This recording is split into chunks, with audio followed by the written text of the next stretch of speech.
Il y aura 4 jours et 3 nuits pour 16 enfants en classe de CE1 et CE2 à la garde. 3 jours et 2 nuits pour un groupe de 16 enfants en classe de grande section CP, accompagnés de 2 animateurs pour une activité découverte des ânes et randonnée au camp d'Ops. Et 2 jours et 1 nuit pour un groupe de 10 enfants en petite et moyenne section maternelle à Port-Recueil pour une activité de découverte du poney. Les prix de revient prévisionnels par enfant sont donc présentés dans le tableau et les propositions de tarifs de vente aux familles également. L'inscription au mini-séjour donc, se fera à partir du 20 mai. On n'a volontairement pas fait le même jour. Donc il vous est proposé il est proposé à l'Assemblée délibérante d'approuver les tarifs, de préciser que les bons et les chèques de vacances sont acceptés, d'autoriser Madame le maire à signer tout document nécessaire. Y a-t-il d'autres questions? Comment ça s'appelle? S'il n'y a pas de questions, nous pouvons... J'ai juste une question par rapport à la communication. Par quel biais vous communiquez les informations, que ce soit sur les séjours adolescents ou les 3-12, comment vous les communiquez, de quelle façon les parents sont informés de la mise en place de ces séjours? Site internet, service enfance et affichage. Et évidemment la fédération de parents qui sont informés. Est-ce que par exemple sur les nouveaux arrivants, c'est ce genre d'informations que vous communiquez aux familles? Il y a le dossier famille qui est normalement retiré par les nouveaux arrivants et après qui du coup viennent au service enfance et peuvent voir les affichages, etc. Parce que j'ai la sensation qu'il y a que tout le monde n'a pas l'information. Je pense que c'est une sensation tout à fait justifiée et je pense que les prochains panneaux lumineux nous permettront également de communiquer pour ce genre d'informations également. Après, on peut aller la chercher, l'info. Pas obligé de la donner. C'est une... S'il n'y a pas d'autres questions? Non, mais je sais bien que non. Il y a des gens qui ont l'habitude d'aller chercher l'info, il y en a d'autres qui c'est compliqué d'aller chercher l'info. Et c'est souvent corrélé avec les gens, qui ont des difficultés par ailleurs. Et c'est souvent très... J'ai regardé, c'est 900 jeunes entre 11 et 17 ans. Donc 30 places, ça fait pas beaucoup, mais bon, s'il n'y a pas de liste d'attente, c'est que ça... Il n'y a pas de liste d'attente, mais après c'est toujours pareil. Voilà, il y a des gens qui ne sont pas favorables aussi. Bien. S'il n'y a plus de questions, nous pouvons voter. Donc, qui est contre? Qui s'abstient? Merci beaucoup. Alors, Jean-Paul? Non, c'est encore Béatrice. Modification des modalités de fonctionnement du dispositif contrat jeune. Donc pour la modification du règlement intérieur de l'ALSH et la modification de la tarification LEA ALSH du mercredi. Depuis septembre 2010, l'accueil de loisirs municipal extrascolaire, donc le centre aéré, a conventionné avec la caisse d'allocation familiale afin d'appliquer une tarification préférentielle pour les familles ayant un quotient familial inférieur à 900 €. Ce dispositif permet donc aux familles les plus modestes d'accéder à des tarifs très accessibles, entre 1,50 € par jour et 6 € par jour, et à la commune d'obtenir en compensation une aide de la CAF 13, qui s'engage à payer la différence afin de garantir une recette de 7 € par jour de présence par enfant, pour 11 heures. Au vu du changement d'organisation lié à la réforme des rythmes éducatifs et à la réduction du temps d'accueil les mercredis, la CAF modifie la grille de tarification et l'aide apportée en fonction de l'amplitude d'ouverture de l'établissement. C'est-à-dire les tarifs aux familles s'échelonnent à 1,33 € par jour et 5,25 € par jour.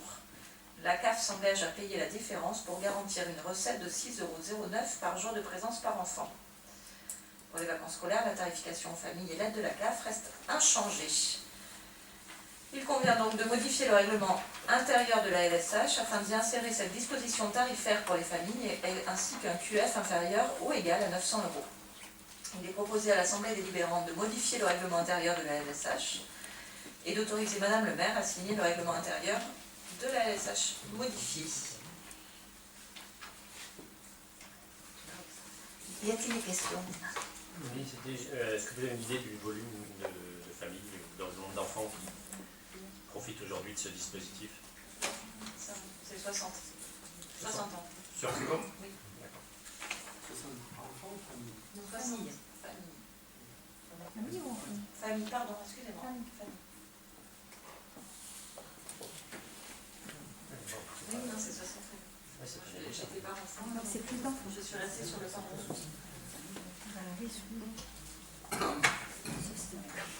Est-ce qu'il y a d'autres questions? Donc, c'est uniquement là pour la LSH du mercredi. Oui. Et y a-t-il d'autres questions? On va donc voter. Qui est contre? Qui s'abstient? Merci beaucoup. Donc, cette fois, modification des modalités de fonctionnement du dispositif contrat jeune. Donc, le contrat jeune est un dispositif mis en place par la commune de Fuveau. Il s'agit de proposer une aide financière aux projets montés par des jeunes fuvelins âgés de 16 à 25 ans, en contrepartie d'un investissement de leur part de 5 journées en continu ou en discontinu dans une structure d'accueil de leur choix, collectivité territoriale, association ou entreprise.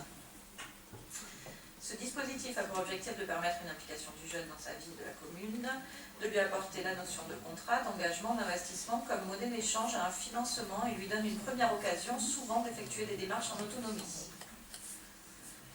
La durée de validité du contrat jeune, le 31 janvier 2011, le montant de cette aide avait été revalorisé à 180 € sous forme de financement et paiement direct par la commune de tout ou partie d'une dépense envisagée par le jeune, un conduite accompagnée, permis B ou BAFA. La durée de validité avait été fixée à 6 mois. Cette durée de validité ne permettait que très difficilement d'effectuer des réaffectations de contrats jeunes en cas d'abandon d'un projet, donc il est proposé de fixer cette durée à 4 mois. L'âge de public concerné est également demandé à être modifié puisqu'il a été avancé à 15 ans compte tenu des modifications sur le permis de conduire en conduite accompagnée. Donc il vous est proposé de réduire la durée de validité de ce dispositif à 4 mois, d'avancer l'âge d'éligibilité à 15 ans et d'autoriser Madame le maire à signer tout document nécessaire. Des questions à Béatrice? Combien de jeunes bénéficient de ce dispositif à peu près en C'est par an? Ça dépend des années. Hein, Ouais, c'est ça, c'est entre 10 et 15 jeunes. Et c'est vrai que du coup, c'est quand même une demande importante, alors c'est très variable. Il y a ça dépend des années. Il y a des années où au mois de mars, on n'a plus de contrat.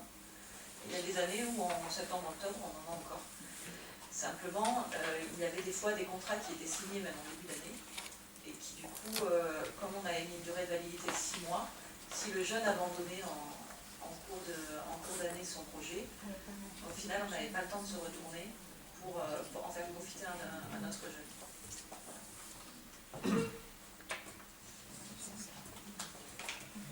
Y a-t-il d'autres questions? Alors nous pourrons voter. Qui est contre? Qui C'est le jeu d'aujourd'hui. Contre tout le temps. Qui s'abstient? Merci beaucoup.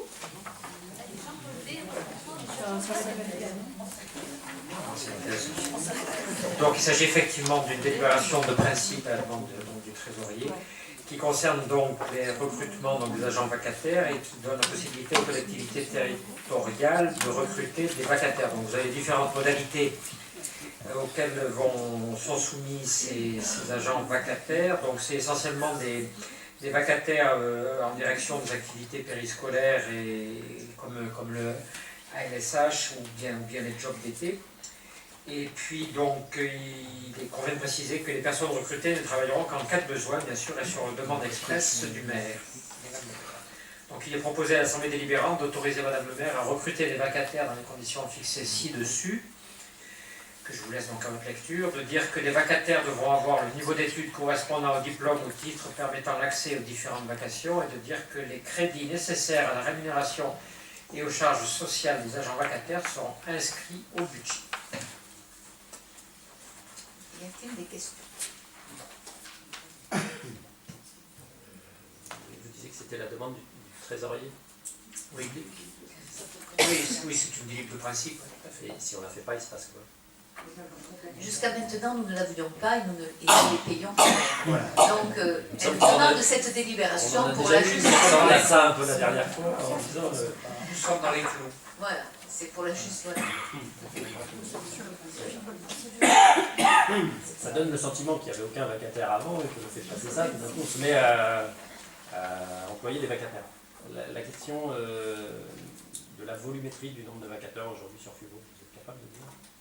Ou en termes d'heures, peut-être en termes d'heures. Ça dépend des années, mais il y en a pour la LSH, maintenant il y en a pour les NAP. Et là, il y en a ensuite, nous prenons des jobs d'été en juillet, là nous en avons pris 11, juillet, août.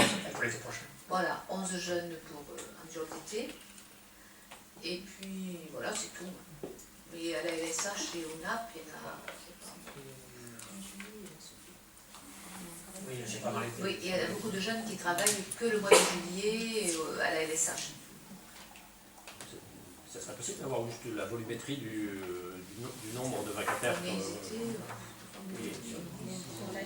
On est sur l'année. D'avoir pas un trait, j'ai une idée d'un ordre de grandeur du nombre de personnes qui travaillent la vacation. Savoir est-ce que ça évolue d'année en année Cette année, ça a augmenté avec les NAP.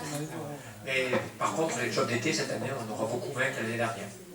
Parce que l'année dernière, on les avait pris, entre autres, pour effectuer des déménagements par rapport aux travaux que l'on ne va pas faire cet été, quoi.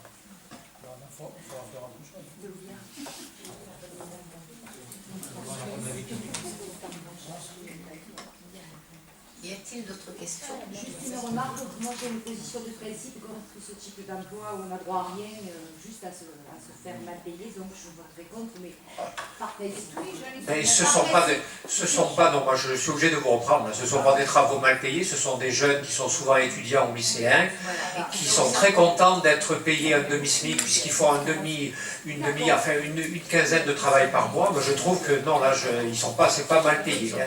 Ils sont pas mal payés, ils ont un boulot et ils servent effectivement à quelque chose. Non, là, Ils n'ont droit à rien, ni au congé payé, ni à la formation, ni au versement, etc. Donc moi, je serais statut. pour 15 jours. Hein. Je peux avoir j'ai le droit d'avoir une position de principe.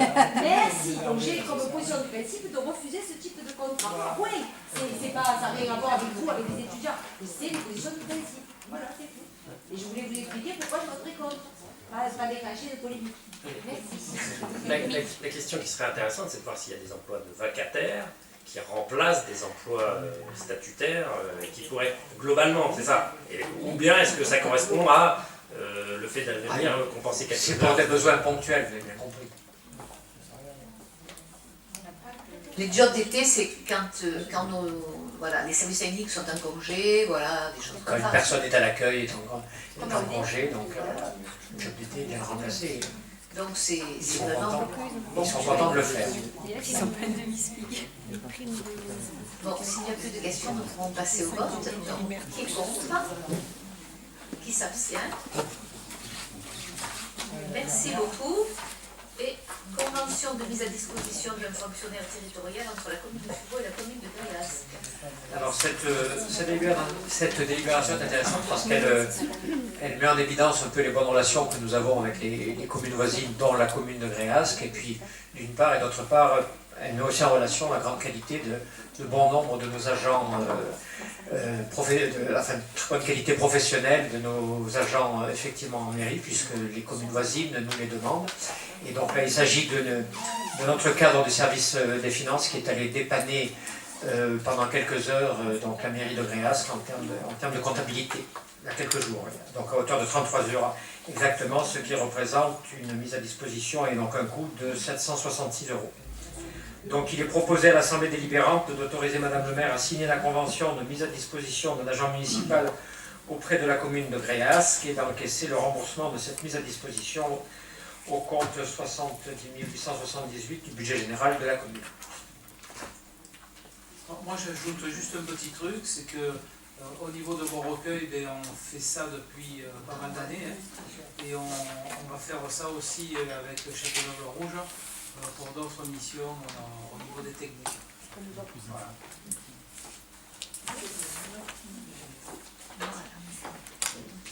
Bien, y a-t-il d'autres questions? Alors, nous passons au vote qui est contre. Toujours Gaël.